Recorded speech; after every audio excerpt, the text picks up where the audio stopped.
But to be completely honest, I had not prepared to dance. I'm not the kind of person to be like, okay, everyone, get up off your seats, shake, put your hands up in the air. This was a beautiful opportunity to get outside of my comfort zone and to really take my emceeing skills to the next level. Memawo kwaba wofram ajwa.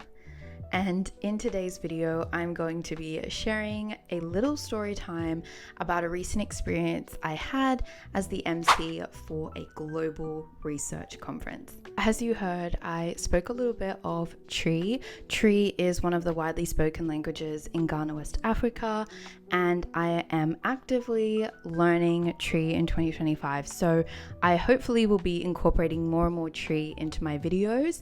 So this will also hopefully be a great documentation of the language learning process for anyone who is also going through that experience. But back into the story time. So I emceed my first ever research conference, and this wasn't just any conference, it was the Global Conference on Migration and Health Equity.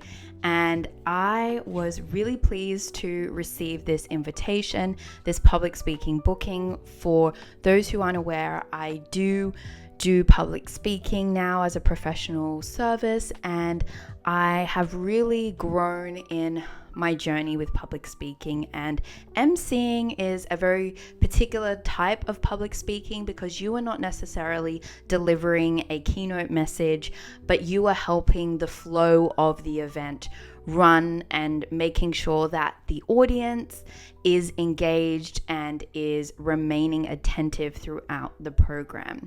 So there is an element of entertainment, there is an element of active listening, because you need to make sure that you can also comment on different parts of the program and really pay attention to the different contributions that people are making to the program, so that you can really encourage them, you can really highlight their points, and you can really bring the audience together around the main focus of the event. Here was my bio included in the conference program booklet, and I spoke about emceeing having an element of entertainment. Well, as this was a research conference, if you've attended a research conference, if you are someone who has been studying in postgraduate education, your master's or PhD, this conference really brought together not only those in the academic space, so researchers and academics, but also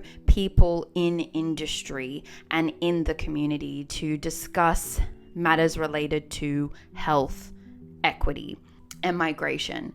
And so, as you can imagine, a conference has opportunities for different perspectives to be presented through different presentations, and back-to-back presentations on very niche aspects of public health and migration can really take a toll on the mind. So I remember that it was the first day of the conference, and we were coming into the later part of the program. People were coming back from lunchtime, and we still had more speakers to go. And so the organizer of the conference approached me and said, look, we need to energize the audience, do a dance, bring in the Ghana flavor. For those also who don't know, my name is from Ghana, where my family come from, and so and the organizer of the conference also has an African background. So they knew that I had some rhythm in me. They knew that I had some energy that I could bring to the conference. But to be completely honest, I had not prepared to dance or to do anything like that. But this was a beautiful opportunity to get outside of my comfort zone and to really take my emceeing skills to the next level. Thankfully, I had up my sleeve a traditional dance that is traditional to the Fanti people of Ghana, which happen to be the people of Ghana that I descend from. And I had learned about this dance that is really quite simple, but it has a really great story behind it. And so I thought, oh, what am I going to do? Oh, we can learn this dance together. So when everyone came back, I led us in this dance. And it didn't go completely great the first day. Go like this.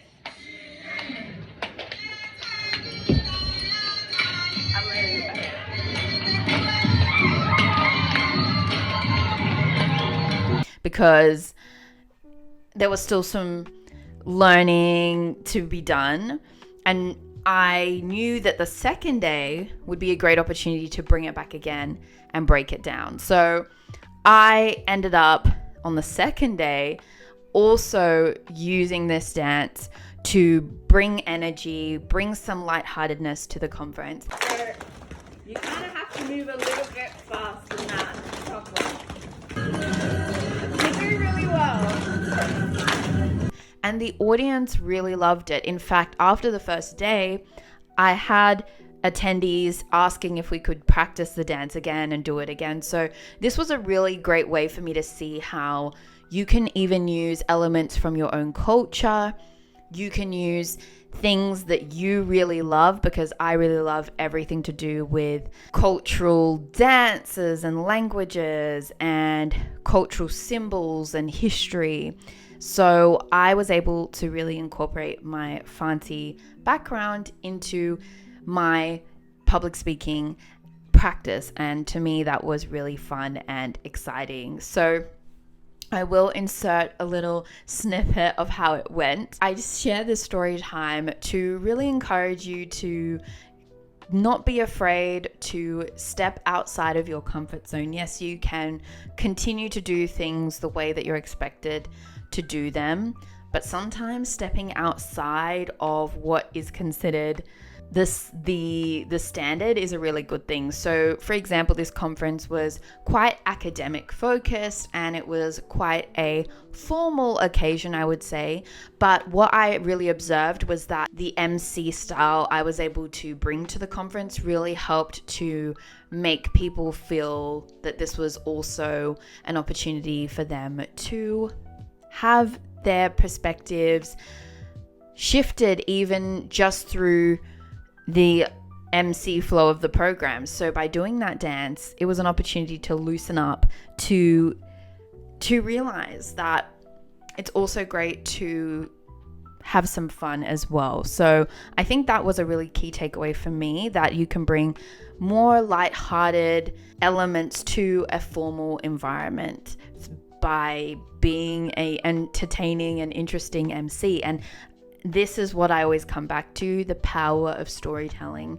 And so even in teaching and sharing with the audience this traditional dance from the Fanti people, I was able to also honor that tradition, honor that part of my cultural background by really sharing what the dance means and its significance. And it actually had a perfect correlation to the conference because academia research involves argumentation and really discussing ideas and having that kind of conversation around really important issues. And this dance actually means to separate a fight.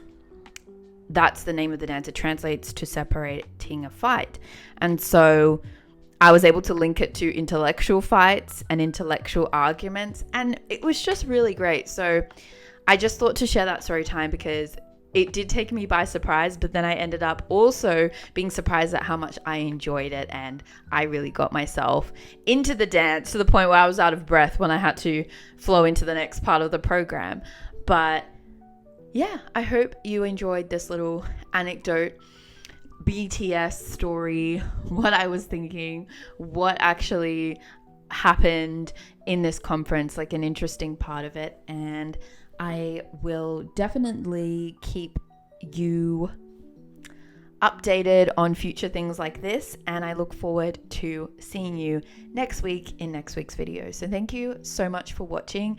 If you have ever had to pull out a entertaining, energizing, icebreaker performance in a presentation, or if there's been some kind of performance, anything like that, let me know in the description section.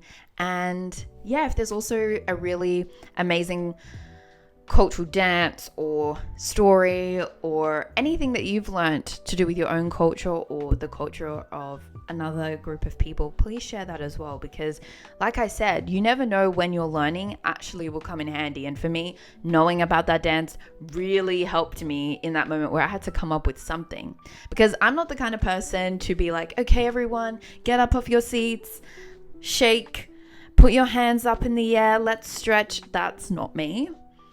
So I'm glad I was able to have something that I personally was really interested in and something that personally felt meaningful to me that I was able to share. So being prepared and also just doing your own research in your own time can really come in handy. All right, then I will see you in the next video. And yeah, Madasipa Yabeshia, and hopefully we can have a tree speaking video soon. If you want to see that too, let me know in the comments. All right, bye.